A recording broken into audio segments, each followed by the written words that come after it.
Welcome back to AB Conversation. Anthony Carlo in the house with you on this Wednesday evening. Hope everybody's having a good time out there on this Wednesday evening. Not sure what you'd be having a good time with considering it's a Wednesday evening, but I'm excited. I mean, Easter's a nice holiday. I enjoy Easter. A lot of fun with Easter. Definitely not a Christmas type atmosphere. Christmas kind of takes the cake for me. Also was a big Halloween fan when I was younger. I really enjoyed Halloween. My family always had the sort of the signature Halloween party. That was our trademark, big Halloween party. I mean, listen, we always had a big Christmas party too. We always had an Easter celebration. We always had Thanksgiving. Always big celebrations, always grateful for that. But I'll tell you one thing. The Halloween parties were certainly bigger than most.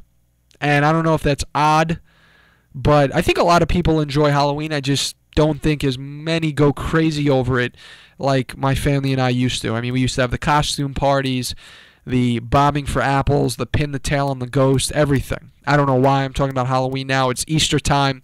But Easter is good signs. Good people. Good people Easter is. If Easter was people, it'd be good people. Spring. It reminds you of spring. Warmer weather around the corner. Baseball, folks. Hey, baseball, we're getting into baseball in a little bit. You don't want to miss that. I'm sure all of you want to hear why I think the Yankees, or where I think they're going this year.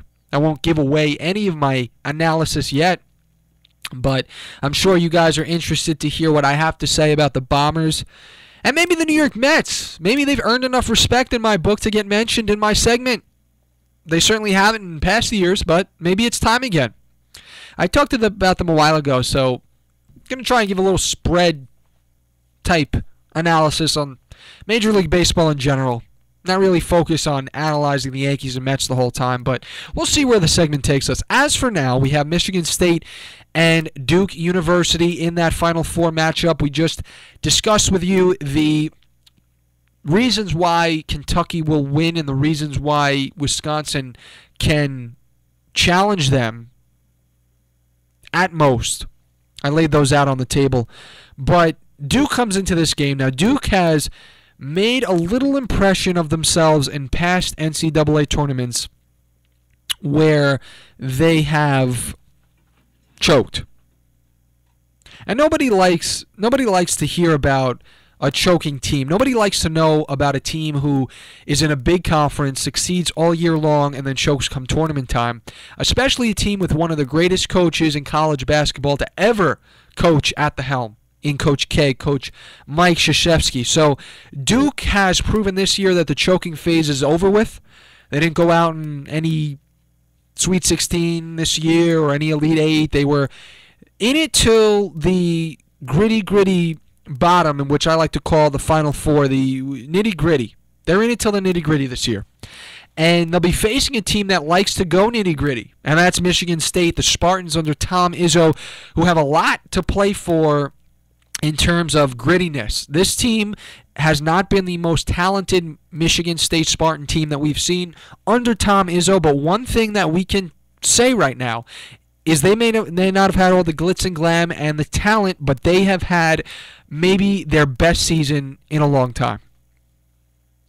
And that is why they're in the Final Four right now, and that's exactly why I say that, is because they're in the Final Four. And when you can make it to the Final Four without your most talented team, you got to credit that as one of your better seasons ever.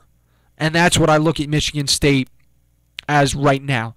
Having one of their better seasons ever in the tournament, to be able to go under the tutelage of Tom Izzo back to the Final Four. A crazy stat. I mean, he's been there in 13 to 16 Final Fours or not Final Fours, Elite Eights. It's some crazy stat, but Tom Izzo again proves to you why he's the reason Michigan State is so successful. And we get a lot of that. You know, Ben and I talked about this in our last time we hosted AB Conversation. We compare things to Mac Sports here at Iona. I mean, Iona's a small school. You may wonder why I'm referencing Iona. Well, you know what? I go here, and I have to make references and correlations because I may not know any other sport better than I know, Mac basketball. I mean, that's obviously baseball, all that is at the top, but in terms of college basketball, MAC basketball is certainly something we're immersed in here. And I have to make a correlation here. I have to tell you that when I look at Tim Cluess and I look at the program here at Iona, especially with men's basketball, I see a Tom Izzo with Michigan State Spartans basketball on totally different spectrums, because Tom Izzo is dealing with a great defensive team and Tim Cluess is dealing with a great offensive team. But there's one correlation I draw between them both, and that's the fact that it's not the players, it's the coach. Tim Cluess and Steve Masiello, the head coach of Manhattan basketball, said this in a press conference a while ago. Great soundbite, great quote. Momo leaves. Sean leaves. Sean Armand, that is. Momo Jones, Scott Machado, all of the great players that have graced this Iona men's basketball program here have all left, and still Iona manages to stay as one of the best offensive teams in the nation. Still, Iona seems to run a potent offense that really is unbeatable at times.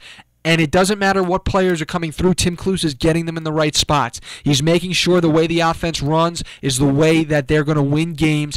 And I can say the same about Tom Izzo. This is not the most talented Michigan State Spartans team you've ever seen. But then again, they're in the Final Four. And there's no other explanation about it but Tom Izzo.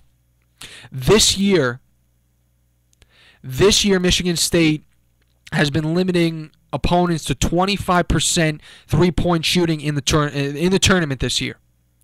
And you hear the old adage, defense wins games. Well, you know what? If you're buying into my bracket and you're buying into my response here, Duke is going to wind up choking anyway in this Final Four game because Michigan State's going to the national championship. You heard it first right here on AB Conversation. Michigan State, and I will buy into that philosophy that defense wins games. It sounds very, very much too repetitive, definitely repeated way too much, but it's the truth. And I saw it, again, a correlation to MAC basketball in the MAC championship this year. Iona, to me, was a lock-in to win the MAC title, but no. When it came time for that MAC championship game, it didn't matter how great the Iona offense was and that they were the 1 seed and that they had already beaten Manhattan twice in the regular season and Manhattan was a 3 seed. None of that mattered. You know what mattered? Defense. Defense won the game. Steve Masiello's team was a great defensive team this year, and defense won the game.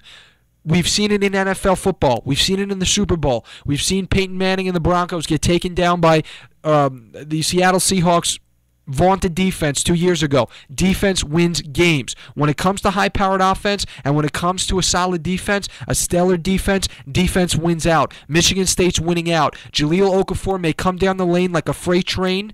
If I was in that lane, I probably would just make the sign of the cross and give it up.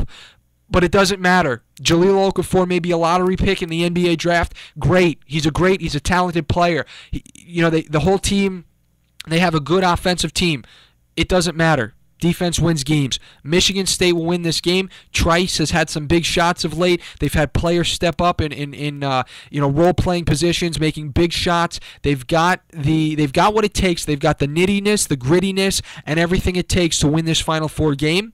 Now, you're going to see Kentucky and you're going to see Michigan State in the championship, according to Anthony Carlo. Now, what would be more exciting? Listen.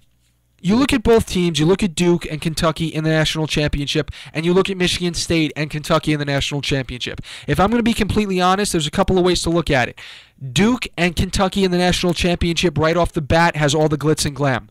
Jahlil Okafor versus Willie Cauley-Stein, Towns versus this Duke team that always seems to put up a high-powered offense, offensive structure together.